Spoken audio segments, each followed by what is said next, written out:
Next question, पादप का वह भाग कौन सा है जिसमें दो पीढ़ी एक पीढ़ी दूसरे के अंदर होती है। दो पीढ़ियों से क्या मतलब है बेटा, ये बोल रहा है the plant part which consist of two generation one within the other. देखो दो जनरेशन का मतलब क्या है, एक जनरेशन ये जो ले रहे हैं बेटा, एक जनरेशन जिसके लिए बात कर रहे हैं वो है स्पोरोफाइट।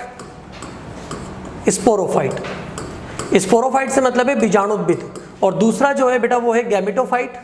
गैमेटोफाइट का मतलब है युग्मोद्भिद। ये दो है, स्पोरोफाइट आपको पता है 2n है और गैमेटोफाइट क्या है n है। इन दो अवस्थाओं की बात कर रहे हैं कि इनमें से कौन से स्ट्रक्चर इस तरह बता रहे हैं। तो देखो पहले दिया है परागकोश के अंदर परागकोण, परागकण। परागकोश मतलब एंथर, और आपको पता है एंथर क्या होता है 2n होता है, और इसके अंदर पॉलन ग्रेन है, ये कौन सा होता है n होता है। तो ये इस सिचुएशन को सही बोलता है कि यस 2n के अंदर है, क्योंकि स्पोरोफाइट का पार्ट है और पॉलन ग्रेन गैमेटोफाइट को रिप्रेजेंट करता है।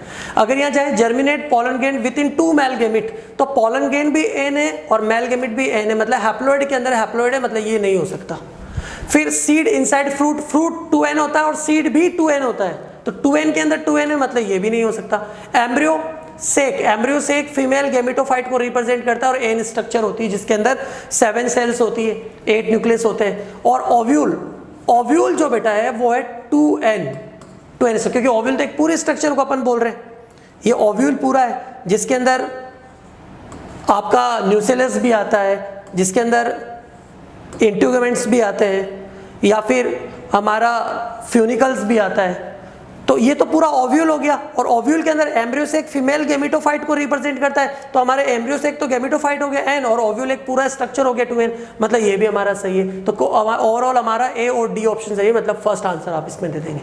मतलब हमने क्या किया, परागकोश के अंदर परागकण आपको पता है परागकण अगुणित होता है, परागकोश क्या होता है 2n होता है, तो ये हमारा सिचुएशन सही है। दो नरयुग्म वाले ये सब n होते हैं, तो ये सही नहीं है। फल के अंदर बीज दोनों 2n है, फल भी 2n होता है, बीज भी 2n होता है, दोनों द्विगुणित है, तो ये भी सही नहीं है। बीजांड के अंदर भ्रूणकोश, तो ये तो पूरा बीजांड है, बीजांड में तो मैक्सिमम स्ट्रक्चर 2n की होती है, और जो इसके अंदर भ्रूणकोश होता है बेटा ये हैप्लॉइड होता है, फीमेल गैमेटोफाइट होता है, मादा युग्मोद्भिद होता है, मतलब ये दोनों चीजें हमारे लिए सही है। वैसे भी हमें क्या देखना है कि नर युग्मोद्भिद या मादा युग्मोद्भिद जो मेन स्ट्रक्चर के अंदर है, तो नर युग्मोद्भिद भी युग्मोद्भिद है मतलब गैमेटोफाइट है, और फीमेल युग्मोद्भिद भी फीमेल गैमेटोफाइट है, और ऐसे सिचुएशन में और ए और डी ही हमारा आंसर है, तो फर्स्ट आंसर हो गया। नेक्स्ट क्वेश्चन, नेक्स्ट क्वेश्चन में जाए अपन, which of the following is not a attribute of a population. Population से रिलेटेड कौन नहीं होता है। आपने पढ़ा था बेटा, मैंने चैप्टर नंबर 13 में पॉपुलेशन में पढ़ाया था कि सेक्स रेशो एक पॉपुलेशन में देखा जाता है, नेटिलिटी मतलब मृत्यु दर जो है वो भी देखा जाता है, मोर्टेलिटी सॉरी जन्म दर भी देखी जाती है, मोर्टेलिटी मतलब मृत्यु दर ये भी एक पॉपुलेशन में देखी जाती है। लेकिन स्पीसीज इंटरेक्शन एक अकेली पॉपुलेशन से रिलेटेड नहीं होता, क्योंकि पॉपुलेशन की क्या डेफिनेशन होती है बेटा, group of individual of a species. एक स्पीसीज के मेंबर्स के जो ग्रुप होता है, तो अलग अलग स्पीसीज की तो बात ही नहीं हो रही, तो इंटरेक्शंस रिलेटेड ही नहीं है, मतलब जातियों के मध्य क्रियाएं एक पॉपुलेशन का कैरेक्टर नहीं है, अदरवाइज तीनों के तीनों एक पॉपुलेशन का कैरेक्टर होता है।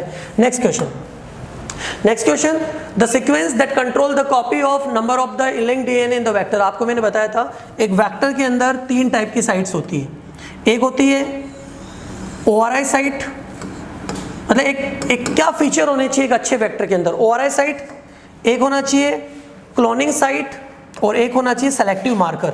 सेलेक्टिव मार्कर, क्लोनिंग साइट और ओआरआई साइट्स, मैंने बताया था 3 फीचर्स थे। ओआरआई साइट्स आपको बताया था कि ओरिजिन ऑफ रेप्लिकेशन को रिप्रेजेंट करता है, और मैंने लिखाया था कि एक अच्छे वेक्टर आप उसी को बोलते हैं जिसमें ज्यादा ओआरआई साइट्स होती है, क्योंकि अगर ओआरआई साइट ज्यादा होगी तो नंबर ऑफ रेप्लिकेशंस ज्यादा होंगे। मतलब रेप्लिकेशन में जो प्रतिकृतियां बन रही है, मतलब जो रेप्लिकेट हो रहे हैं उनके नंबर्स टोटली किस पर डिपेंड है, ओआरआई साइट्स पर डिपेंड है। जितनी ज्यादा ओआरआई साइट्स होंगे उतने ज्यादा कॉपी बनेंगे, तो कॉपी नंबर से रिलेटेड पूछ रहा है इसलिए हमने ओआरआई साइट लगा दी। लेकिन अगर आता कि कौन ट्रांसफरेबल है कौन नॉन ट्रांसफरेबल है पार्ट, अगर ये हमें दोनों को देखना होता तो हम सेलेक्टिव मार्कर आंसर लगा देते, जैसे कि एंटीबायोटिक रेजिस्टेंट जीन्स होती है, ठीक है। रिकॉग्नाइज साइट्स या फिर अपन इसको क्लोनिंग साइट्स भी बोल देते हैं, ये वो साइट्स है जहां पर हम डिजायर्ड जीन को अटैच्ड कर देते हैं, तो ये अलग अलग था, लेकिन यहाँ पर इन्होंने नंबर ऑफ कॉपी से पूछा इसलिए ओआरआई साइट हमारा आंसर हो गया।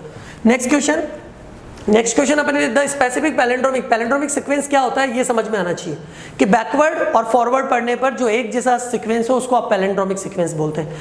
यहां पर जब पूरे सीक्वेंस को देखोगे, अच्छा ये पूछ रहा है बेटा पैलेंड्रोमिक सीक्वेंस, तो हमें समझ में आ गया कि कोई बैकवर्ड और फॉरवर्डली सिमिलर होने चाहिए। इको आरआई का हमें याद रखना है, हमने कहा था हर एक आर्यन एंजाइम के पास एक स्पेसिफिक पैलेंड्रोमिक सीक्वेंस होता है, और इको आरआई के लिए हमारी एनसीईआरटी में दिया हुआ है कि इसके लिए GAATTC ये सीक्वेंस आप फॉरवर्ड पढ़ोगे, GAAT बैकवर्ड पढ़ोगे तो भी GAATTC, तो ये पैलिंड्रोमिक सीक्वेंस है और EcoR5 फर्स्ट का है। ऐसे हर एंजाइम का एक अपना पैलिंड्रोमिक सीक्वेंस होता है, वो पूरी लेंथ को आइडेंटिफाई करता है या स्टडी करता है, फिर अपने पैलिंड्रोमिक सीक्वेंस को आइडेंटिफाई करता है और वहां पर कट कर देता है। तो हमने आंसर लगा दिया इसका सेकंड, ठीक है। तो इसके स्पेशल साइट और हमने लिखवाई हुई थी। नेक्स्ट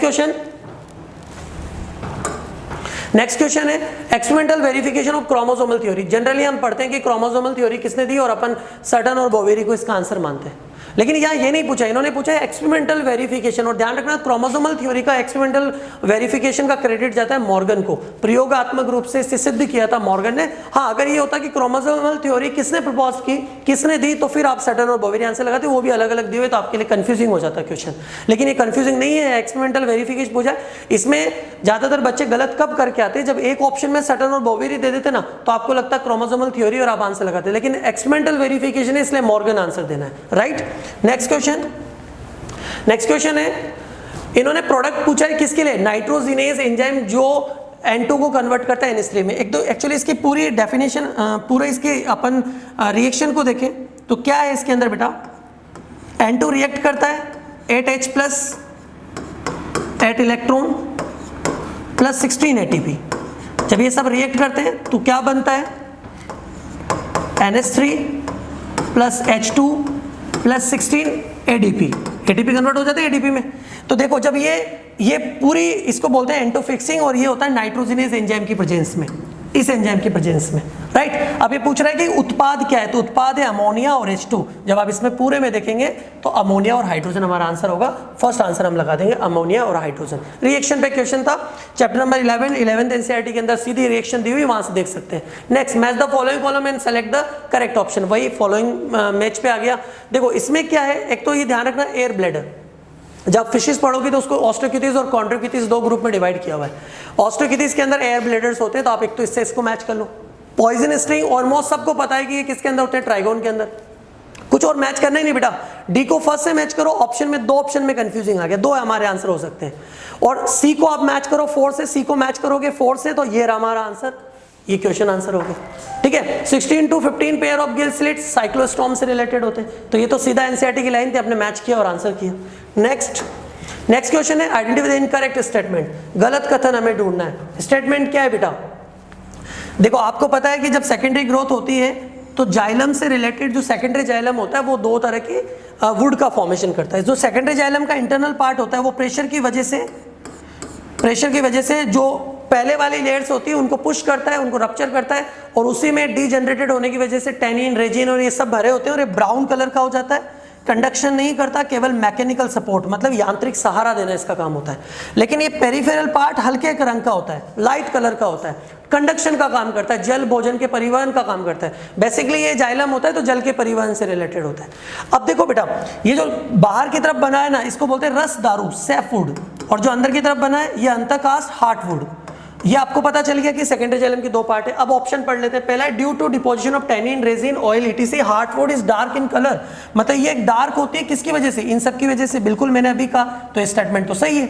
नेक्स्ट है अंतःकास्ट। अंतःकास्ट का मतलब हो गया बेटा हार्टवुड, इसी की बात कर रहा है। हार्टवुड के लिए दिया है डज नॉट कंडक्ट वाटर, जल का परिवहन नहीं करता। मैंने कहा यस, ये परिवहन नहीं करता, ये केवल मैकेनिकल सपोर्ट, ये केवल यांत्रिक सहारा देता है, मतलब ये स्टेटमेंट भी सही है। नेक्स्ट दिया हुआ है sapwood is involve in conduction of water and mineral from root to leaf. बिल्कुल आपने कहा था कि सैफवुड मतलब ये जो बाहर वाला एरिया है जिसको आप रस दारू कह रहे हैं, ये ट्रांसफर करता है, तो ये भी सही बात है। फिर दिया sapwood the innermost secondary xylem, no ये आउटर मोस्ट है, इनर मोस्ट तो हार्टवुड होता है, तो ये हमारा गलत हो गया। हाँ लाइटर है कलर में, बिल्कुल सही है, कलर लाइट होता है, लेकिन ये इनर मोस्ट सेकेंडरी जाइलम नहीं होता, ये आउटर मोस्ट सेकेंडरी जाइलम होता है, तो हमारा आंसर हो गया 4। तो इसमें ध्यान रखना है, 4 आंसर लगा देना है। नेक्स्ट क्वेश्चन है पारितंत्र में सकल प्राथमिक उत्पादकता, जीपीपी, ग्रॉस प्राइमरी प्रोडक्टिविटी, और एक पूछा है नेट प्राइमरी उत्पादकता मतलब एनपीपी। देखो एक प्लांट फोटोसिंथेसिस करके जितना ऑर्गेनिक मैटर बनाता है ना, आप उसको रिप्रेजेंट करते हैं जीपीपी से। फिर वो अपने रेस्पिरेशन में कोई यूज कर लेता है, और यूज करने के बाद जो बचता है उसको बोलते हैं एनपीपी। आर क्या बताया मैंने, रेस्पिरेशन, श्वसन में यूज कार्बनिक पदार्थ। क्वेश्चन में पूछा है इन्होंने किसके, एक पारितंत्र में जीपीपी और एनपीपी के संबंध में कौन सा कथन सही है। आपने जीपीपी एनपीपी को तो समझ लिया, अब अपन इनके पॉइंट्स पढ़ लेते हैं। पहला ने दिया there is no relationship between growth, relation होता है बेटा, आर को माइनस कर दो तो एपीपी आ जाए, तो रिलेशन तो होता है, तो ये तो गलत बात होगी। नेक्स्ट इन्होंने दिया GPP is always less than NPP, GPP तो ज्यादा होता है, जब एनपीपी में से जीपीपी में से माइनस कर दोगे तो एनपीपी आता है, मतलब जीपीपी ज्यादा होना चाहिए, तो ये तो हमारे लिए गलत हो गया। Next GPP is always more than NPP, बिल्कुल करेक्ट, जीपीपी ज्यादा होती है, उसमें से माइनस करते तो एनपीपी आती है। हमारा आंसर हो गया यस, जीपीपी जो है वो एनपीपी से ज्यादा होती है। नेक्स्ट क्वेश्चन, निम्नलिखित में कौन ऐसे जीवों के सही उदाहरणों को बताता है जो क्रियाओं वातावरण में बदलाव के कारण विकसित हुए? वातावरण में बदलाव, लेकिन किसकी वजह से? मानव की वजह से। ये दिया हुआ इन्होंने बेटा, environmental through about the anthropogenic action, हमारी वजह से एनवायरनमेंट चेंज हुआ, इस वजह से इवोल्यूशन प्रोसेस हुआ। तो देखो गैलपैगो द्वीप में डार्विन फिंचेस, अब गैलपैगो द्वीप में जो डार्विन फिंचेस हुई थी वो आपने पढ़ा था, वो हमारा नहीं था, वो इन्वायरमेंटल चेंजेस है, उसमें हमारा कोई रोल नहीं, नेचुरल प्रोसेस है और नेचुरल सिलेक्शन का एग्जाम्पल था ये। हाँ, खरपतवारों में शाकनाशी, हर्बिसाइड्स का यूज किसने किया? ह्यूमन ने यूज किया, ठीक है। जो प्लांट्स है या वीड्स है उनके अंदर रेजिस्टेंट आया तो हमारी वजह से आया। ऐसे यूकेरियोट्स के अंदर जैसे मॉस्किटो के अंदर आया या किसी भी इंसेक्ट के अंदर आया तो वो भी हमारी वजह से आया, क्योंकि हमने ड्रग्स डाली, डीडीटी वगैरह का हमने स्प्रे किया। और man created breeds of domesticated animals like dog, अपन अलग अलग ब्रीड्स बनाते हैं, वो हम खुद बनाते हैं उनके कैरेक्टर्स पे, आर्टिफिशियल सिलेक्शन इसी से रिलेटेड बोला जाता है। तो जब आप इन पूरे को स्टडी करोगे तो आपको लगेगा बी सी डी हमने किया है, तो बी सी डी देखोगे तो आंसर क्या लगा देंगे? 4, ठीक है। इवोल्यूशन का क्वेश्चन था। नेक्स्ट क्वेश्चन, कौन ग्राफी पुटक से अंडाणु का मोचन प्रेरित करता है? विच of the following hormone level will cause relation of ovum? अब जब आप ओवरी पढ़ते हैं ना बेटा, तो ग्रेफिन फॉलिकल होता है, ग्रेफिन फॉलिकल के अंदर 2 लेयर होती है, थीका एक्सटर्ना और इंटरना। इंटरना क्या रिलीज करती है? Oestrogen, right. फिर आपको पता है एलएच का लेवल अप हो जाता है, एलएच का लेवल अप होता है तो ये फट जाता है और सेकेंडरी oocyte को रिलीज करता है। अब यही पूछ रहा है सेकेंडरी oocyte जिसको अपन अंडाणु बोल रहे हैं। अब अपन को पता चल रहा है कि ग्राफिन जो फॉलिकल है वो कब फटेगा, कब ब्रस्ट होगा? जब एलएच का लेवल इंक्रीज हो जाएगा। हाँ, ग्राफिन फॉलिकल की वजह से किसका लेवल अप होता है? एस्ट्रोजन। और एक्चुअल में बेटा एस्ट्रोजन का लेवल जब अप होता है ना, तो ये जो है यही पिट्यूटरी ग्लैंड को बोलता है पॉजिटिव फीडबैक देकर कि एलएच का सिक्रेशन बढ़ाना है। तो अब एलएच से रिलेटेड क्या कोई ऑप्शन दिख रहा है क्या? हाँ दिख रहा है, लेकिन ये लो कंसंट्रेशन दिख रहा है जो कि गलत है, हाई कंसंट्रेशन होना चाहिए। तो एलएच से रिलेटेड तो कुछ नहीं है। तो फिर आप एस्ट्रोजन को देखो, क्या एस्ट्रोजन से रिलेटेड है? हाँ। क्या एस्ट्रोजन के हाई लेवल से रिलेटेड है? यस। तो आंसर लगा तो यस, एस्ट्रोजन का हाई लेवल इससे रिलेटेड है, उसकी वजह से एलएच का लेवल हाई होगा, ग्राफिन पुटिका, ग्राफिन फॉलिकल फटेगा, रप्चर होगा और secondary oocyte I mean ovum जिसको अपन बोल रहे हैं उसको रिलीज करेगा। तो आंसर हमारा हो गया। नेक्स्ट क्वेश्चन पूछा हुआ है कि the light reaction plastoquinone facilitate the transfer of electron from, देखो लाइट रिएक्शन में जो नॉन साइक्लिक रिएक्शन है ना, उसमें आपको पता है बेटा पीएस सेकंड होता है, पीएस सेकंड से जो इलेक्ट्रॉन निकलता है वो जाता है फियोफाइटिन के पास, फियोफाइटिन का जो इलेक्ट्रॉन है वो जाता है पीक्यू के पास, प्लास्टोक्विनोन जिसके लिए बात कर रहा है। फिर यहाँ से जाता है किसके पास? साइटोक्रोम B6 के पास, फिर पीसी के पास, पीसी के बाद पीएस फर्स्ट के पास, पीएस फर्स्ट के बाद एफआरएस के पास, एफआरएस के बाद एफडी के पास, और ये पूरा एक non cyclic reaction Z scheme होता है।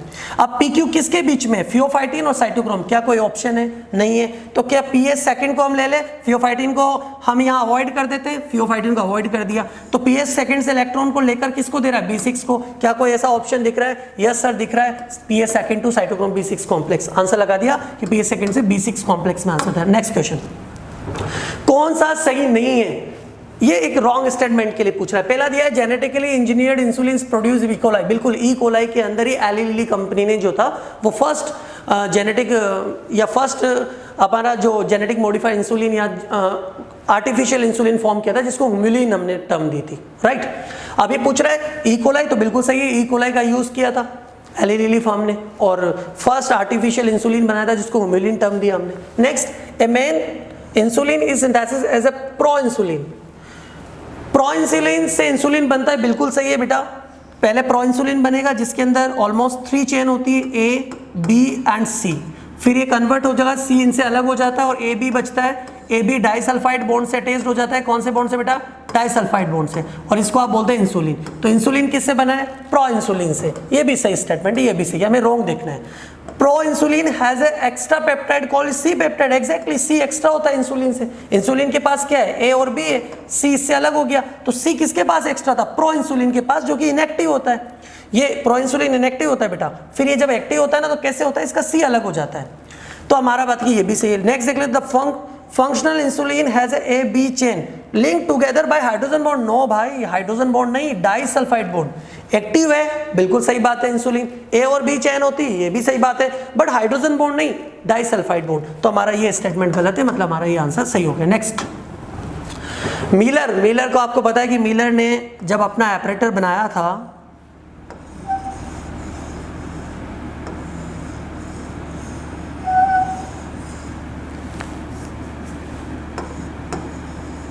तो यहां पर उन्होंने 800 डिग्री सेल्सियस टेम्परेचर लिया था, 3 गैसेस ली थी, CH4, H2 and NH3। आप देख लीजिए ऐसा कोई ऑप्शन है, ये रहा CH4, H2, NH3 और 800 डिग्री। और वाटर तो वेपर तो थी, यहाँ वाटर लेकर इलेक्ट्रोड लगाए थे तो पूरे ट्यूब के अंदर वेपर बन गई थी, तो वाटर वेपर तो सबके अंदर डालनी, तो आप आंसर लगा देंगे इजीली। ये हमारा सेकंड हो गया। मिलर एक्सपेरिमेंट है, इवोल्यूशन का फेमस क्वेश्चन है, रिपीट भी हुआ है कई बार। इसमें भी करेक्ट मैच करना है। आपको पता है बेटा सिकल सेल एनीमिया, चलो यहां देखते हैं थैलेसीमिया। थैलेसीमिया ऑटोसोमल डिसऑर्डर है, एक्स लिंक डिसऑर्डर नहीं है। हीमोफीलिया एक्स लिंक है, वाई लिंक नहीं है। फिनाइलकीटोनुरिया ऑटोसोमल है, बिल्कुल सही है, लेकिन रेसेसिव है, अप्रभावी है, प्रभावी नहीं होता, तो ये भी गलत हो गया। सिकल सेल एनीमिया ऑटोसोमल है, अप्रभावी है, 11 क्रोमोसोम में, सब बातें सही है, मतलब हमारा आंसर है 4, ये करेक्ट मैच है। ओके, नेक्स्ट क्वेश्चन, क्रमागत उन्नति के लिए भ्रूणीय प्रमाण को किसने अस्वीकार किया था? मतलब embryological support for evolution was disapproved by, किसने इसको एक्सेप्ट नहीं किया? तो हमारा आंसर है बेटा वॉन बेयर। वो क्यों है उसका रीजन बताता हूं। इन्होंने एम्ब्रियोलॉजिकल एविडेंस दिए और इन्होंने एक स्टेटमेंट था कि जो हायर एनिमल्स का एम्ब्रियो होता है ना, वो किसी और ऑर्गेनिज्म के एडल्ट फॉर्म को नहीं बनाता, वो उसी स्पीसीज या उसी ऑर्गेनिज्म के एडल्ट फॉर्म को बनाएगा, किसी और ऑर्गेनिज्म के एडल्ट फॉर्म को नहीं बनाएगा। इसका मतलब है कि वो वहां से किसी और स्पीसीज या किसी और ऑर्गेनिज्म का इवोल्यूशन फॉर्म नहीं कर सकता या उसको इवोल्यूट नहीं कर सकता। इसलिए इन्होंने कहा, एम्ब्रियोलॉजिकल जब एविडेंस ये दे रहे थे तो इन्होंने एक स्टेटमेंट कहा कि एम्ब्रियो जब डेवलप होता है तो ठीक है, वो पहले अपने स्पेसिफिक सिंपल कैरेक्टर्स को लाता है अपने स्पीसीज वालों को, फिर धीरे धीरे वो स्पेसिफिक कैरेक्टर को लेके आता है जो केवल उसी स्पीसीज या उसी ऑर्गेनिज्म से रिलेटेड होता है, वो किसी और ऑर्गेनिज्म को इवोल्यूटेड नहीं कर सकता। इसका मतलब है कि वो क्रमागत उन्नति में भ्रूण का कोई योगदान नहीं होता, वो उसी स्पीसीज की या उसी ऑर्गेनिज्म के एडल्ट फॉर्म को बनाता है, किसी और के एडल्ट फॉर्म को नहीं बनाता। इसलिए बेयर हमने आंसर दिया, राइट बेटा। नेक्स्ट क्वेश्चन है कि मूत्र की कौन सी अवस्था डायबिटीज मेलिटस का संकेत करती है? मतलब जो भी सिचुएशन दे रखी है, आप यूरिन अगर टेस्ट लेंगे और यूरिन में आपको ऐसा क्या मिलेगा जिसके बेसिस पर आप डायबिटीज मेलाइटस को बता सकते हैं। तो डायबिटीज मेलाइटस को अपन देखते हैं क्या है। देखो इसमें ऑप्शन पे देखते हैं रीनल कैल्कुलाई। रीनल कैल्कुलाई आपको पता है कैल्शियम ऑक्सीलेट जैसे क्रिस्टल बनते हैं जिसकी वजह से ब्लीडिंग होती है, हिमेचूरिया कंडीशंस होती है, उसमें डायबिटीज मेलाइटस का कोई रोल नहीं है, तो ये ऑप्शन गलत हो गया। Uraemia related to urea, urea kidney disorder से रिलेटेड होती है, न कि डायबिटीज मेलाइटस से, तो ये भी गलत हो गया। फिर यूरेमिया आ गया तो इसको भी रिजेक्ट करते हुए कीटोनूरिया और ग्लाइकोसूरिया बिल्कुल, क्योंकि आपको पता है डायबिटीज मेलाइटस में ब्लड ग्लूकोज लेवल इंक्रीज हो जाएगा, जब वो किडनी में फिल्टर होगा तो ग्लूकोज यूरिन में आएगा और ग्लूकोज जब यूरिन के साथ पास होता है तो इसको ग्लाइकोसूरिया। कीटोन बॉडीज बनते हैं, कीटोन बॉडीज बनेंगे तो कीटोन बॉडीज भी यूरिन के साथ पास होंगे, इसको कीटोनूरिया। ग्लाइकोसूरिया और कीटोनूरिया दोनों किसका कैरेक्टर है? डायबिटीज मेलाइटस का, इसलिए हमारा आंसर हो जाएगा 4। अपन ने लिखा है था बेटा डायबिटीज मेलाइटस के अंदर पॉलीयूरिया कंडीशन होती है, पॉलीडिप्सिया, पॉलीफेजिया, मतलब बहुत ज्यादा प्यास लगना, बहुत ज्यादा भूख लगना, ये सब इसकी कैरेक्टर है, तो हम आंसर लगा देंगे 4। नेक्स्ट क्वेश्चन है the enzyme enterokinase help in conversion of. आप जब डाइजेस्टिव सिस्टम पढ़ते हैं तो आपको पता है बेटा प्रोटीन, जैसे इन्होंने ऑप्शन दिया, हमारा आंसर है पेप्सिनोजन को पेप्सिन में, क्योंकि जब ट्रिप्सिनोजन को ट्रिप्सिन में, पेप्सिन HCl से। जब स्टमक में अंदर पढ़ते हैं, स्टमक के अंदर कौन आता है बेटा? पेप्सिनोजन, ये इनएक्टिव फॉर्म होता है, HCl की प्रेजेंस में ये कन्वर्ट हो जाता है पेप्सिन में, मतलब इसको एक्टिव करने का काम करता है HCl, तो ये हमारा आंसर है नहीं, क्योंकि एंटेरोकाइनेज के लिए बोल रहे हैं। प्रोटीन को पॉलीपेप्टाइड में ब्रेक करने का काम कौन करेगा? तो कोई भी, जैसे पेप्सिन भी ये काम कर सकता है, ट्रिप्सिन ये काम कर सकता है, लेकिन एंटेरोकाइनेज का इससे कोई रिलेशन नहीं होता है। नेक्स्ट, ट्रिप्सिनोजन इनएक्टिव फॉर्म है, इसको एक्टिव फॉर्म मतलब ट्रिप्सिन में कन्वर्ट करने का काम कौन करता है? यहां ये सही है एंटेरोकाइनेज की प्रेजेंस में, क्योंकि इंटेस्टाइन की वॉल से ये सिक्रेट होगा, और ये इसकी प्रेजेंस में ट्रिप्सिनोजन जो कि एक इनएक्टिव फॉर्म है वो एक्टिव फॉर्म में कन्वर्ट हो जाएगी। जब ये एक्टिव हो जाएगा उसके बाद ये प्रोटीन के डाइजेशन में हेल्प करती है, तो हमारा राइट आंसर है 3, ट्रिप्सिनोजन को ट्रिप्सिन में कन्वर्ट करना। नेक्स्ट क्वेश्चन, स्ट्रोबिलाई या शंकु किस में पाए जाते हैं? पूरा स्ट्रक्चर, पूरी बात सुनना बेटा। टेरिडोफाइट्स के अंदर जो लीफ लाइक स्ट्रक्चर्स मिलती है, जैसे सैलिजिनेला है उनके अंदर तो छोटी लीफ लाइक होती है, फर्न के अंदर वो लीफ लाइक स्ट्रक्चर जो होती है वो बड़ी होती है। एक्चुअल में उसे लीफ ही बोलते हैं क्योंकि टेरिडोफाइट के अंदर एक लीफ, स्टेम और रूट पूरी तरह से जो है वो अलग अलग होती है, मतलब डेवलप्ड हो जाती है इनके अंदर। अब अपन ने बात की कि छोटी लीफ और बड़ी लीफ, सैलिजिनेला के छोटे अंदर, फर्न के अंदर बड़ी लीफ से, ये तो हमारी बात हो गई। उसके बाद देखो क्या होता है, इनमें एक लीफ लाइक स्ट्रक्चर होती है जिसको आप बोल रहे हैं स्पोरोफिल। क्या बोल रहे हैं बेटा? स्पोरोफिल। स्पोरोफिल पर मिलती है स्पोरेंजिया और स्पोरेंजिया के अंदर बनते हैं स्पोर। ठीक है, ये जो लीफ लाइक स्ट्रक्चर बन रही है उसको हम स्पोरोफिल बोलते हैं। इसमें ध्यान रखना बेटा, इक्विसिटम जो है उसके अंदर ये जो स्पोरोफिल है ये सब मिलकर एक कॉन जैसे स्ट्रक्चर बनाती है जिसको स्ट्रोबिलाई या शंकु बोलते हैं। तो हमारा आंसर है इक्विसिटम। इक्विसिटम के अंदर जो स्पोरोफिल है वो सब कंबाइंड हो जाते हैं, एक कॉन लाइक स्ट्रक्चर बनाते हैं जिसको हम स्ट्रोबिलाई भी बोलते हैं। तो हमारा आंसर हो गया बेटा कौन? इक्विसिटम। ठीक है, और यहाँ पर मार्केशिया तो हो नहीं सकता क्योंकि तो ब्रायोफाइटा से रिलेटेड। टेरिस फर्न है जिसमें बड़ी लीफ लाइक स्ट्रक्चर्स मिलती है, तो उनमें भी इस तरह के कोई स्ट्रक्चर बनते नहीं। तो ये हमारा आंसर हो गया इक्विसिटम। इक्विसिटम के लिए हमें याद रखना है एनसीईआरटी की लाइन है बेटा, चैप्टर नंबर 3 के अंदर जब आप टेरिडोफाइट्स पढ़ेंगे तो टेरिडोफाइट्स में पूरी लाइन लिखी हुई है इसके लिए। नेक्स्ट क्वेश्चन, द्वितीयक अंडक का अर्धसूत्री विभाजन क्या होता है? आपको पता है बेटा, जब अपन oogenesis पढ़ते हैं तो एक प्राइमरी oogonia होती है या प्राइमरी oocyte होती है, sorry oocyte word, oogonia convert हो जाती है प्राइमरी oocyte में। प्राइमरी oocyte में मियोसिस फर्स्ट होता है। मियोसिस फर्स्ट कब होता है? मियोसिस फर्स्ट कब होता है बेटा? तो आपको पता है जब फीमेल एडल्ट कंडीशंस में, या फिर आप बोल सकते हैं कि जब उसके अंदर किशोर अवस्था आती है, 13 to 14 ईयर की एज जब वो आती है तो उसके अंदर मियोसिस फर्स्ट होता है, राइट? प्यूबर्टी टाइम में जैसे प्यूबर्टी को वो अचीव करती है उसके अंदर मियोसिस फर्स्ट होता है। मियोसिस फर्स्ट है, एक तो फर्स्ट पोलर बॉडी बनती है और एक सेकेंडरी oocyte बनती है, जिसके लिए बात कर रहे हैं सेकेंडरी अंडक, सेकेंडरी oocyte। फिर आपको पता है सेकेंडरी oocyte की फॉर्म में उसका ओव्यूलेशन हो जाता है। ओव्यूलेशन होने के बाद ये कहाँ चली जाती है? फैलोपियन ट्यूब में। फैलोपियन ट्यूब में इसको स्पर्म मिलेगा। स्पर्म के बाहर स्टिमुलेशन देने से अंदर जो है वो CAMP, साइक्लिन एडिनोमोनोफॉस्फेट, जिसको आप सेकेंडरी मैसेंजर बोलते हैं, वो प्रोड्यूस होते हैं और वो अंदर जाकर मेटाबॉलिज्म प्रोसेस को स्टार्ट करते हैं। उसी मेटाबॉलिज्म में आता है मियोसिस सेकंड। मतलब मियोसिस सेकंड जो है बेटा वो कब होगा? जब स्पर्म बाहर से स्टिमुलेशन देगा ओवम को, मतलब at the time of fertilisation. जब आप देखोगे तो ये रहा शुक्राणु और अंडाणु के संलयन के समय जब स्पर्म आउटर स्टिमुलेशन देता है तो अंदर एक एंजाइम बनता है साइक्लिन एडिनोकाइनेज एंजाइम, उसकी वजह से CMP बनता है और CMP अंदर जाकर मेटाबॉलिज्म प्रोसेस को स्टार्ट करता है। तो आंसर क्या हो गया हमारा? शुक्राणु और अंडाणु के संलयन के समय अपन स्टार लगा के लिखते हैं इसको। नेक्स्ट, बीजांड का बीज और बीजांडवंत कहां पर से होता है? The body of ovule and fuse with the funicle. आप जब ओव्यूल की स्ट्रक्चर बनाते हैं तो ये है फ्यूनिकल हमारा बेटा, ये हमारी बॉडी है जिस पर ये एंटीग्यूमेंट्स है और ये यहाँ फ्यूज हो जाते हैं और ये पूरी स्ट्रक्चर बन गई, ये फ्यूज। और जो फ्यूज पॉइंट है आप उसको बोलते हैं हाइलम, और ये जो सरफेस होती है फ्यूज्ड इसको बोलते हैं रेफे। तो रेफे तो हमारे पास है नहीं, इन्होंने तो पॉइंट के लिए पूछा है। इन्होंने पूछा the body of ovule is fuse with the funicle at. हमारे पास रेफे है नहीं, जो कि कंफ्यूज कर सकता था अगर रेफे होता, क्योंकि फ्यूज सरफेस रेफे होती है। तो हमारे पास फाइनली क्या आंसर है? हाइलम। हमने ये मेंशन किया हुआ था नोट्स के अंदर, तो बहुत इजी सा क्वेश्चन हो गया hilum. Next question, next question है बेटा गॉबलेट्स ऑफ एलिमेंट्री कैनाल। आपको पता है कि बेटा एलिमेंट्री कैनाल इंटेस्टाइन के अंदर किस तरह की एपिथेलियम होती है? तो कॉलमनर एपिथेलियम होती है। इसका मतलब है कि गॉबलेट सेल के लिए भी हम आंसर क्या लगाना है? Columnar epithelium, right? Next question, ये एनिमल टिश्यू का क्वेश्चन था। Next question, which of the following statement about inclusion bodies is incorrect. जब अपन सेल बायोलॉजी पढ़ते हैं तो उसमें प्रोकैरियोट सेल आती है। प्रोकैरियोट सेल में हमने लिखा था कि उसके साइटोप्लाज्म के अंदर जो रिजर्व मटेरियल होते हैं वो उस साइटोप्लाज्म में पड़े हुए होते हैं, उन पर कोई सेल वॉल होती नहीं या कोई कवर होता नहीं है, इसका मतलब वो फ्री बॉडी है। तो ये पूछ रहे हैं कि उनके लिए इनकरेक्ट स्टेटमेंट क्या है? तो आप स्टेटमेंट पढ़ो, देखो आपने लिखा है the represent reserve material in cytoplasm. मैंने कहा बिल्कुल रिजर्व मटेरियल उसके अंदर होते हैं जो साइटोप्लाज्म में होते हैं, तो ये तो करेक्ट है। तो ये हमारा आंसर नहीं है क्योंकि स्टेटमेंट करेक्ट है। ये झिल्ली से घिरे नहीं होते, मैंने भी कहा कि मेम्ब्रेन होती नहीं है, मतलब ये स्टेटमेंट भी करेक्ट है। फिर लिखा हुआ है कि ये खाद्य कणों के अंतःग्रहण में शामिल होते हैं, नहीं, इनका कोई रिलेशन नहीं है इंजेक्शन में, क्योंकि ये तो रिजर्व मटेरियल होते हैं जो अंदर की तरफ पड़े रहते हैं और इन पर कोई मेम्ब्रेन भी नहीं होती। कोशिकाद्रव्य में स्वतंत्र रूप में होते हैं, ये सही बात है क्योंकि मेम्ब्रेन नहीं है तो फ्री फॉर्म है। इसका मतलब हमारा आंसर हो गया क्या? थर्ड। ये हमारा मेन आंसर है क्योंकि ये रिलेटेड नहीं है किससे?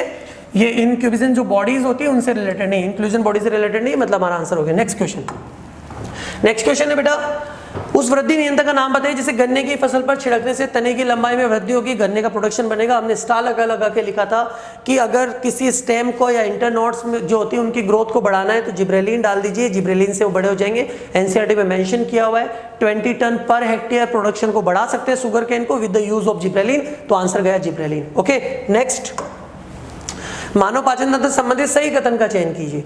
देखो एक तो इन्होंने दिया अपेंडिक्स, कर्मी रूपी परिशिष्ट का मतलब अपेंडिक्स ग्रहणी से उत्पन्न होती है, तो ये तो बिल्कुल गलत बात है बेटा, क्योंकि अपेंडिक्स तो लार्ज इंटेस्टाइन की सीकम पार्ट से ओरिजिन होता है, तो ये तो गलत हो गया। नेक्स्ट, शुद्रांत छोटी आंत में खुलती है, नहीं बेटा, शुद्रांत खुद छोटी आंत का भाग है भाई। जो इलियम होता है बेटा वो तो खुद स्मॉल इंटेस्टाइन का पार्ट है, तो वो तो लार्ज इंटेस्टाइन में ओपन होगा, स्मॉल इंटेस्टाइन में थोड़ी ना ओपन होगा, तो ये भी गलत है। नेक्स्ट है सिरोसा आहार नाल का सबसे अंदर वाली परत होती, नहीं ये गलत है, ये स्टेटमेंट भी हमारा गलत है। उन्होंने सही पूछा है क्योंकि आपको पता है इंटेस्टाइन में 4 लेयर्स होती है, सबसे बाहर सिरोसा, फिर मस्कुलरिस, फिर सब म्यूकोसा और सबसे अंदर होती है म्यूकोसा। मतलब ये तो सबसे बाहर होनी चाहिए, सबसे अंदर नहीं होनी चाहिए, इनर मोस्ट नहीं, आउटर मोस्ट लेयर है सिरोसा, मतलब ये भी गलत है। Ilium is a highly coiled part, exactly. जब आप इंटेस्टाइन पढ़ते हैं तो याद करो बेटा, ये आपने सी शेप बनाया है, डिडोनम, ये जैजुनम और इलियम, ये बहुत कोइल्ड स्ट्रक्चर को आप बोलते हैं, फिर ये लार्ज इंटेस्टाइन बना लेता है, याद है ना आपको, तो मतलब कोइल्ड स्ट्रक्चर तो है, इसलिए हम आंसर लगा देंगे 4। नेक्स्ट है अधो अर्ध अधोवर्ती, आपने कहा हाफ इंफीरियर, मैंने बताया था 3 example, plum, peach and rose, 3 example बताया था। प्लम हमारा आंसर है, सीधा एनसीईआरटी की लाइन है। नेक्स्ट, इन्होंने कहा है कि infection stage of Plasmodium that enter in human body, अपन ने कितनी बार स्टार लगा के और कितनी बार टेस्ट में दिया था बेटा अपन ने कि प्लाज्मोडियम, जब फीमेल प्लाज्मोडियम जो इन्फेक्टेड है वो जब हमें बाइट करती है तो सलाइवा के साथ 1000 ऑफ स्पोरोजोइड छोड़ देती है, जो विदिन 30 मिनट्स हमारी लीवर में चले जाते हैं और वहाँ एक नई स्टेज का फॉर्मेशन करते हैं, बताया होता ना बेटा। तो हमारा सीधा सा आंसर है स्पोरोजोइड। ये बहुत फेमस क्वेश्चन है, बहुत कॉमन क्वेश्चन है, स्पोरोजोइड आंसर लगाना है। नेक्स्ट क्वेश्चन है रॉन्ग स्टेटमेंट अबाउट इम्यूनिटी। देखो, भ्रूण माता से कुछ प्रतिरक्षी प्राप्त करता है, ये निष्क्रिय प्रतिरक्षा का उदाहरण है। आपको पता है कि प्लेसेंटा को क्रॉस करके आईजीजी एम्ब्रियो के अंदर चली जाती है, मदर से आईजीए कोलोस्ट्रॉम के थ्रू एम्ब्रियो को मिलता है, तो ये दोनों एंटीबॉडी मदर ने बनाई है और एम्ब्रियो को प्रोटेक्ट कर रही है। जब मदर बना के एम्ब्रियो को प्रोटेक्ट करती है तो ये इनएक्टिव है, मतलब ये पैसिव है, मतलब ये वाला तो सही स्टेटमेंट है। नेक्स्ट है, इन्होंने कहा कि जब परपोषी का शरीर प्रतिजन के संपर्क में आता है तो उसके शरीर में प्रतिरक्षी उत्पन्न होते हैं, सक्रिय प्रतिरक्षा कहते हैं। उन्होंने कहा कि when exposed to antigen antibody are produce in the host body, exactly. हमारे अंदर कोई एंटीजन जाएगा तो हमारा इम्यून सिस्टम उसको आइडेंटिफाई करेगा, उसके अगेंस्ट स्पेसिफिक एंटीबॉडी बनाएगा और उसको डिस्ट्रॉय कर देगा। यही तो एक्टिव इम्यूनिटी है। जब हमारा खुद का इम्यून सिस्टम इन्वॉल्व हो रहा है उसको हम एक्टिव इम्यूनिटी बोलते हैं, तो ये भी स्टेटमेंट सही है। फिर देखा, when readymade antibodies are directly given is called passive immunity, exactly. बाहर से बनी हुई एंटीबॉडी हमें सीधा दे दी जाए, जैसे कि एंटीटॉक्सिन्स जो बनते हैं, जैसे हमने एंटीटॉक्साइड जो बनते हैं, सॉरी, टिटेनस वगैरह के लिए, उसमें क्या होता है, आउटर फॉर्म एंटीबॉडी को बॉडी के अंदर इंजेक्ट कर देते हैं, तो ये पैसिव है। Active immunity is quick and given full response. Active immunity quick नहीं है क्योंकि आपका इम्यून सिस्टम पहले पैथोजन को आइडेंटिफाई करेगा, फिर उसके अगेंस्ट एंटीबॉडी बनाएगा, तो ये टाइम लेता है। इस काफ़ी, जैसे कि इन्फेक्शन के काफ़ी टाइम बाद, काफ़ी टाइम मतलब एक कंपेयर टू पैसिव ज़्यादा टाइम लेता है। पैसिव तो क्या है कि आपने बाहर से एंटीबॉडी ली और वो क्विक फंक्शन करेंगे, लेकिन ये आफ्टर ए लैग फेज जो है वो एक्टिव हो जाता है, तो इसका मतलब है कि क्विक नहीं होता है। ये स्टेटमेंट गलत है, मतलब हमारा आंसर हो गया 4। नेक्स्ट है कि वही हमें मैच करना है, किसके रिगार्डिंग मैच करना है, ट्रॉपिक लेवल। आपको पता है कि किसी भी ऑर्गेनिज्म का एक इकोसिस्टम के अंदर एक फंक्शनल रोल होता है, उस फंक्शनल रोल को अपन बोलते हैं ट्रॉपिकल लेवल, राइट। अब आपको पता है कि आप तो कुछ मत देखो, इसमें देख लो ग्रास हमेशा फर्स्ट ट्रॉपिकल लेवल, क्योंकि प्रोड्यूसर है तो फर्स्ट ट्रॉपिकल लेवल को ग्रास से मिला दो। ग्रास को कौन खाता है, रेबिट, मतलब सेकंड ट्रॉपिकल में कौन है, रेबिट। वेलचर सबसे ऊपर होगा, मतलब 4th ट्रॉपिकल लेवल होगा, तो आप तो एक को सेकंड के साथ मिलाओगे ना, तो एक ही ऑप्शन है, मैच कर दो। और देख लो सी 4 के 5 के साथ मिल रहा है क्या, सी 4 के साथ एग्जैक्टली मिल रहा है, और इसमें बी मिल रहा है 3rd के साथ, बी मिल रहा है 3rd के साथ, बिल्कुल सेकंड आंसर हो गया। Next question, which is the important site for formation of glycoprotein glycolipid. हम अपन पढ़ते हैं बेटा, मैंने लिखा है आप लोगों को कि गोल्जी बॉडी का एक इंपॉर्टेंट फंक्शन है glycosidation of protein and lipid, मतलब प्रोटीन को ग्लाइकोप्रोटीन में कन्वर्ट करना और लिपिड को ग्लाइकोलिपिड में कन्वर्ट करना। इसका मतलब आंसर है गोल्जी बॉडी, सीधा आंसर देना। नेक्स्ट क्वेश्चन को देखते हैं बेटा, नेक्स्ट क्वेश्चन, अंतरावस्था के जीवन अवस्था में क्या सही कथन है? जीवन फैज के लिए पूछे। पहले तो आपको पता होना चाहिए कि जीवन में क्या होता है। जीवन में नया प्रोटीन बनता है, न्यू प्रोटीन सिंथेसिस होता है, राइट। प्रोटीन सिंथेसिस होने के अलावा क्या होता है? आरएनए फॉर्म होता है, राइट। सेल ऑर्गेनिल्स बनते हैं, मतलब कोशिकांग बनते हैं, ये भी सही बात है। सेल ऑर्गेनिल्स बन जाते हैं, बिल्कुल ये भी सही बात है। उसके अलावा साइटोप्लाज्म बढ़ जाता है, ये भी सही बात है। साइटोप्लाज्म इंक्रीज हो जाता है। ये चार चीजें बेसिकली किसके अंदर होती है? जीवन के अंदर। अब अपन पढ़ते हैं कि जीवन के लिए क्या जो है वो सही कथन है, सही है। न्यूक्लियर डिवीजन टेक प्लेस, केंद्रक विभाजन होता है, नहीं होता भाई। इन चारों में तो कहीं नहीं पढ़ा हमने। डीएनए संश्लेषण होता है, नहीं होता भाई, कहीं भी डीएनए सिंथेसिस नहीं होता। क्या सभी कोशिका अवयव बनते हैं? नहीं बनते सभी। डीएनए कहाँ बना? ऑलमोस्ट पूरे अवयव, थोड़े पूरे कंपोनेंट्स थोड़ी ना बन गए। ये चार कंपोनेंट्स के लिए हमने तो बात की, तो ये भी नहीं है। फिर दिया हुआ है कि सेल इज मेटाबॉलिक एक्टिव, बिल्कुल एक्टिव है, तभी तो प्रोटीन आरएनए बनाया है। और not replicate DNA, yes DNA replicate नहीं होता, दैट्स मीन ये स्टेटमेंट सही है।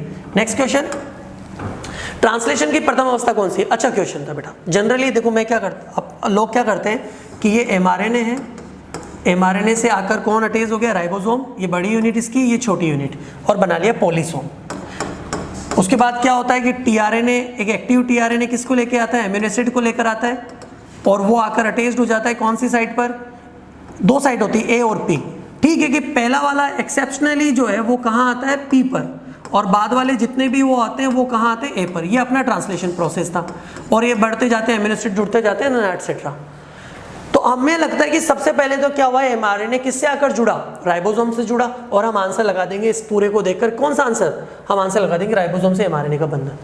बट ध्यान रखना बेटा, ये एक स्ट्रक्चर बनी है, यहाँ प्रोसेस स्टार्ट नहीं हुआ है। प्रोसेस तो इसके बाद स्टार्ट होगा कि पॉलीसोम बन गया। अब अपन प्रोसेस को स्टार्ट करेंगे तो सबसे पहले लेंगे इनिशिएशन, मतलब प्रारंभन अपन सबसे पहले लिखेंगे। प्रारंभन में क्या करेंगे? तो देखो प्रारंभन में अपन सबसे पहले क्या होता है कि ये राइबोसोम एमआरएनए पर सबसे पहले फर्स्ट कोडोन को रीड करेगा। कोडोन को रीड करके इंफॉर्मेशन देगा टीआरएनए को। टीआरएनए उस इंफॉर्मेशन के अकॉर्डिंग जाएगा किसके पास? एमिनो एसिड के पास। उस एमिनो एसिड को एक्टिव करेगा, और एक्टिव करके किसके साथ अटैच कर लेगा? टीआरएनए से अटैच कर लेगा। आपको पता होगा मैंने लिखवाया था this process known as charging of tRNA या लोडिंग ऑफ टीआरएनए, मैंने लिखवा दिया था। तो अब इसमें अपन देखो, एक एंटीकोड की पहचान, एंटीकोड नहीं कोड की पहचान करता है, इसलिए ये तो यहाँ गलत हो गया कि एंटीकोड नहीं कोडोन की पहचान करता है। अदरवाइज ये हमारा पहला आंसर हो जाता, लेकिन कोड नहीं, एंटीकोड नहीं पहचानता। फिर राइबोसोम से एमआरएनए का बंधन, मोस्ट ऑफ द स्टूडेंट इसको टिक करके आएंगे, लेकिन ध्यान रखना बेटा ये प्रोसेस का भाग थोड़ी है।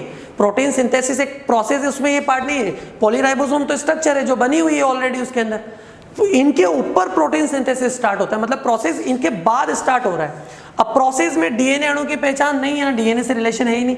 टीआरएनए का एमिनो एसिलेशन, इसी को बोलते हैं एमिनो एसिलेशन, क्योंकि टीआरएनए के अंदर आप एमिनो एसिड को अटैच कर रहे हैं। पहले तो एमिनो एसिड का एक्टिवेशन होता है, वो कैसे होता है? एमिनो एसिड रिएक्ट करता है एटीपी की in presence of amino acids tRNA synthesis enzyme, जो टीआरएनए से रिलीज होता है। उसको जब ये एंजाइम्स एटीपी से रिएक्ट करेगा इस एंजाइम की प्रेजेंस में, तो एक नया कंपाउंड बनेगा एमिनो एसिड एएमपी कॉम्प्लेक्स, जिसको अपन बोलते हैं एक्टिव एमिनो एसिड, मैंने लिखवाया है नोट्स में। फिर ये एक्टिव एमिनो एसिड, जो एमिनो एसिड एएमपी कॉम्प्लेक्स है, ये टीआरएनए से अटैच हो जाता है, और वहां क्या बनता है? एमिनो एसिड टीआरएनए कॉम्प्लेक्स, इसको हम बोलते हैं charge tRNA. Charging of tRNA, उसी को हम बोलते हैं एमिनो एसिलेशन ऑफ टीआरएनए, मतलब टीआरएनए से एमिनो एसिड का अटैच होना। तो पूरे ऑप्शंस को देखने के बाद लग रहा है कि यही सबसे पहले होगा, और ये हमारा आंसर होगा। हाँ, ये हो सकता था एक एंटीकोडन की पहचान, लेकिन ये तब होता है जब एक कोडोन की पहचान, क्योंकि वहां कोड को रीड करता है। एंटीकोड की जगह कोड होता है ना, तो पहले कोड पढ़ेगा तभी तो बाद में एमिनो एसिड की इंफॉर्मेशन उसके पास आएगी, तो ये हमारा आंसर होता है। लेकिन एंटीकोडोन इसलिए नहीं होगा। ये क्यों नहीं होगा? क्योंकि ये तो प्रोसेस का पार्ट ही नहीं होता है, तो एक स्ट्रक्चर होती है जो पहले से फॉर्म्ड होती है, प्रोसेस तो बाद में उसके ऊपर स्टार्ट होता है। ठीक है, तो ये तो हमारी बात हो गई कि प्रोसेस में हमको इसको इंक्लूड नहीं किया, और एनसीईआरटी की लाइन लिखी हुई है कि सबसे पहले इनिशिएशन इससे होगा, इसलिए हमने आंसर दिया टीआरएनए का एमिनो एसिलेशन। नेक्स्ट, अनुलेखन के समय डीएनए की कुंडली को खोलने में कौन सा एंजाइम मदद करता है? आपको पता होगा बेटा, रेप्लिकेशन जब पढ़ा था कि सबसे पहले तो डीएनए जो है वो कॉइल्ड स्ट्रक्चर में इसको कॉइलिंग को फिनिश करने का काम करता है टोपो आइसोमेरेज एंजाइम, मैंने बताया था। फिर ये डीएनए के अंदर जो हाइड्रोजन बॉन्ड से इनको ब्रेक करके दोनों को सेपरेट करने का काम करता है कौन? Helicase enzyme. ठीक है, एक साथ सेपरेट नहीं होती, पहले वाई फॉर्म में होती है, फिर धीरे धीरे होती जाती है, और फिर दोनों सेपरेट हो जाती है। सेपरेट करने का काम किसने किया? हेलिकेज ने। आंसर लगा दो DNA helicase enzyme. Next question, the root that originate from the base of the stem, मतलब स्टेम के बेस से ओरिजिनेट होती है।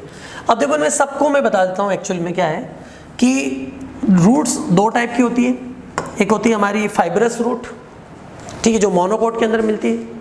एक होता है हमारे टैप रूट्स, जिसको अपन बेसिकली डाइकोट्स के अंदर मानते हैं। तो दो रूट सिस्टम हो गए, फाइब्रस रूट सिस्टम और tap root system. Fibrous root system में क्या होता है बेटा कि सबसे पहले रेडिकल से एक रूट बन रही, प्राइमरी रूट जिसको बोलते हैं, बाद में प्राइमरी रूट फिनिश हो जाती है, खत्म हो जाती है, क्योंकि शॉर्ट लाइफ स्ट्रक्चर होती है, खत्म हो गया। और जो स्टेम होता है इसके बेस से बहुत सारी रूट्स निकलती है, जिसको हम बोलते हैं फाइब्रस रूट। तो प्राइमरी रूट शॉर्ट लाइफ्ड होती है फाइब्रस रूट के अंदर। टैप रूट सिस्टम के अंदर ऐसा नहीं होता, वहाँ पर प्राइमरी रूट बनती है, फिर उसके लेटरल रूट्स बनती है, प्राइमरी, सेकेंडरी, टर्सरी, इस तरह का रूट सिस्टम बनता है, ठीक है बेटा। लेकिन यहाँ पर प्राइमरी खत्म हो जाती है, फिर फाइब्रस रूट के बेस से, तो इसका आंसर हो गया हमारी फाइब्रस रूट। कंफ्यूज करेगा प्रॉप रूट। प्रॉप रूट तो बेटा बनियन ट्री के अंदर मिलती है, जो स्टेम के अपर पार्ट से ओरिजिनेट हो रही है, न कि लोअर पार्ट से, न कि बेस पार्ट से। प्राइमरी रूट लेटरल रूट का कोई रिलेशन ही नहीं, दोनों में कंफ्यूजन होता है, इसमें हम आंसर लगा दिया फाइब्रस रूट, ठीक है बेटा। नेक्स्ट क्वेश्चन है identify the wrong statement reference to transport of oxygen. Oxygen के लिए देखो मैं एक बताता हूँ, ऑक्सीजन ट्रांसपोर्ट के लिए HbO2 बनता है। बेसिकली 97% ऑक्सीजन का ट्रांसपोर्ट इसी फॉर्म में होता है। और मैंने आप लोगों को बताया था अगर कहीं PO2 ज़्यादा है तो ये ज़्यादा बनेगा, राइट। कहीं पर PCO2 अगर ज़्यादा है तो ये कम बनेगा। कहीं पर H+ अगर ज़्यादा है तो एसिडिटी होगी, pH कम होगी तो ये भी कम होगा। और कहीं पर टेम्परेचर अगर ज़्यादा है तो भी ये ब्रेक डाउन होगा, तो भी कम होगा। मतलब हाई टेम्परेचर, हाई H+ और हाई PCO2 इसको कम करता है। अब ये पूछ रहा है कि उसके लिए रॉन्ग स्टेटमेंट कौन सा है। जैसे पहला ऑप्शन कि वायु कुपिका में कम PCO2 ऑक्सीजन हीमोग्लोबिन बनने में सहायक होता है। लो PCO2 in alveoli favour the formation of oxyhaemoglobin. CO2 को लो करोगे तो ये अपने आप हाई हो जाएगा, तो बिल्कुल सही स्टेटमेंट है। अगर कहीं PCO2 कम है तो वहाँ पर ज़्यादा HbO2 बनेगा। मैंने रिलेशन से बता दिया आप लोगों को, क्योंकि मैं आप लोगों को बता चुका हूँ कि PO2 ज़्यादा होगा तो ये ज़्यादा होगा, PCO2 ज़्यादा होगा तो ये कम होगा। इनके लिए तीनों पे अपोजिट इफेक्ट होता है, तो अपोजिट होता है तो लो PCO2 मतलब हाई HbO2। फिर binding of oxygen with haemoglobin मतलब वो HbO2 is mainly related to parietal pressure of O2। Yes, PO2 ज़्यादा होगा तो ये भी ज़्यादा होगा भाई, तो बिल्कुल रिलेशन है इसका, करेक्ट है। Next, parietal pressure of CO2 can interfere with the O2 binding with haemoglobin. Yes, बिल्कुल बेटा, PCO2 का तो बहुत इफेक्ट है। अगर CO2 ज़्यादा होगा तो कम होगा, तो इफेक्ट तो कर ही रहा है, तो ये भी स्टेटमेंट सही है। Higher H+ concentration in alveoli favour the formation. No भाई, H+ अगर ज़्यादा होगा तो ये तो कम हो जाएगा, फेवर थोड़ी ना करेगा। इसका मतलब हमारा आंसर ये हो गया, क्योंकि रॉन्ग स्टेटमेंट पूछा है और यही रॉन्ग स्टेटमेंट है, ये हमारा आंसर हो गया। Next question, select correct statement. पहला है insulin is associated with hyperglycaemia. Hyperglycaemia no भाई, क्योंकि इंसुलिन होगा तो ग्लूकोज लेवल डाउन हो जाएगा, इसका मतलब है कि वो हाइपो होना चाहिए। अरे यार,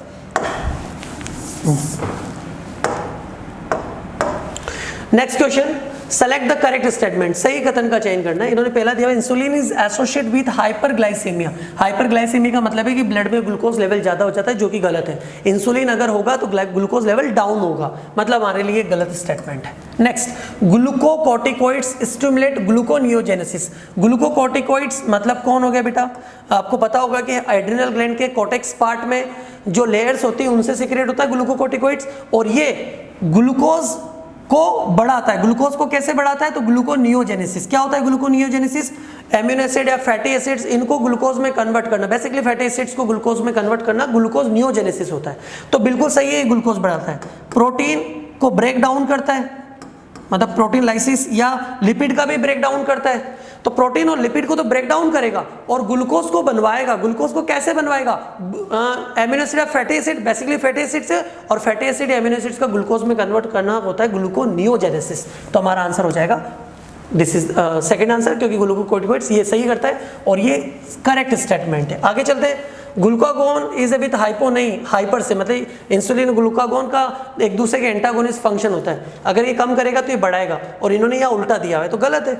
insulin act on pancreas cells, नहीं, उन पे कहाँ एक्ट करता है, वहां से तो बनता है वो। तो हमारे लिए तो सही स्टेटमेंट सेकंड हो गया, सेकंड हमारा आंसर हो जाएगा, राइट। ठीक है, अब ध्यान रखना बेटा, अभी लास्ट क्वेश्चन बहुत इंपॉर्टेंट था, क्योंकि एड्रिनल कॉर्टेक्स में 3 लेयर होती है। आपने पढ़ा हुआ वहां पर जोना ग्लोमेरुलसा, फैसिकुलेटा और रेटिकुलरिस। पहले वाले से सीक्रेट होता है मिनरलोकोर्टिकोइड्स, फिर ग्लूकोकोर्टिकोइड्स और फिर गोनेडोकोर्टिकोइड्स। एल्डोस्टेरोन रिप्रेजेंट करता है मिनरलोकोर्टिकोइड्स को, कॉर्टिसोल रिप्रेजेंट करता है ग्लूकोकोर्टिकोइड्स को। और कॉर्टिसोल का एक्शन है कि ग्लूकोज लेवल को बढ़ा रहा है, प्रोटीन और लिपिड को ब्रेक कर रहा है। तो ग्लूकोज लेवल को बढ़ाता है, तो ग्लूकोज बनाता कैसे, तो ग्लूकोनियोजेनेसिस को, ग्लूकोनियोजेनेसिस मतलब फैटी एसिड या एमिनो एसिड से ग्लूकोज फॉर्म करना, बेसिकली फैटी एसिड से। चलो आगे चलते हैं। Bilateral symmetry and acoelomate. Acoelomate मतलब बीच में कैविटी नहीं होना चाहिए। देखो बेटा, एनिलिडा बीच में कैविटी होती है, टीनोफोरा बीच में कैविटी होती है, एस्केलमेंथिस कैविटी होती है, प्लेटी हेलमेंथिस, प्लेटी मतलब फ्लैट, फ्लैट वॉर्म हम इसको बोलते हैं, फ्लैट होता है, बीच में कैविटी नहीं होता। तो एसिलोमेट आंसर देखते हैं आप तो प्लेटी हेलमेंथिस लगा देना, सोचना ही नहीं है हमें। नेक्स्ट क्वेश्चन, ये पूछा है कि रुबिस्को एंजाइम की ऑक्सीजन प्रक्रिया, मतलब ये बड़ा फोटो रेस्पिरेशन, आपने फोटो रेस्पिरेशन पढ़ा था ना।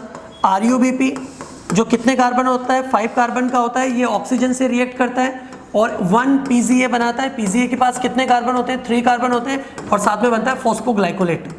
फॉस्फोग्लाइकोलेट, फॉस्फोग्लाइकोलेट जो बनता है बेटा,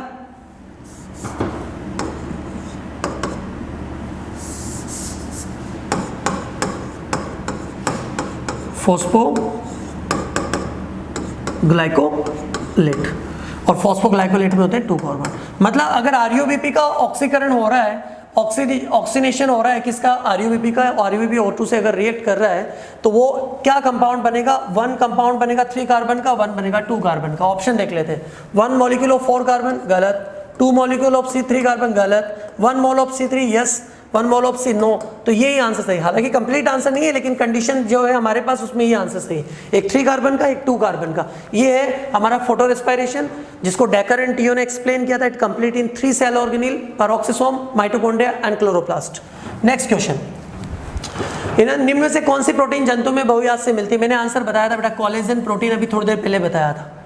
ब्लड में सबसे ज्यादा मिलने वाली प्रोटीन एल्ब्यूमिन, लेकिन हमारी बॉडी के अंदर सबसे ज्यादा मिलने वाली प्रोटीन कोलेजन। बहुत अच्छा क्वेश्चन है, बहुत रिपीटेड क्वेश्चन है। Next, which of the following pair of unicellular algae, निम्न में से कौन एक कोशिकीय शैवालों का है। आपने 2 जगह, एक तो या तो एल्गी पढ़ेंगे तब भी हमारे पास ये होता है, या फिर हम SCP सिंगल सेल प्रोटीन पढ़ते हैं, वहां भी हमारे पास आंसर आता है। क्योंकि हमें पता है क्लोरेला और स्पाइरुलिना दोनों जो है वो यूनिसेलुलर एल्गी के अंदर आते हैं। तो हमारा आंसर हो जाएगा क्लोरेना स्पाइरुलिना। ओके बेटा,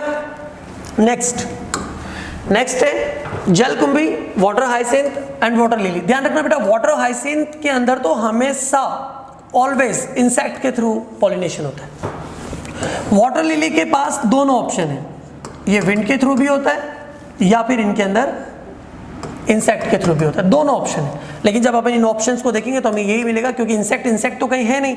हाँ, इंसेक्ट वाटर है, वाटर लिली के अंदर वाटर से नहीं होता है, या तो इंसेक्ट से होता है या विंड से होता है। तो सीधा आंसर लगाते हैं इंसेक्ट और विंड, क्योंकि वाटर हाइसिंथ का तो फिक्स है कि ये इंसेक्ट के थ्रू होगा। वाटर लिली के अंदर कंफ्यूजन है, विंड और इंसेक्ट दोनों हेल्प करते हैं। हमारे पास एक ही ऑप्शन था तो हमने आंसर लगा दिया, ये कीट और वायु।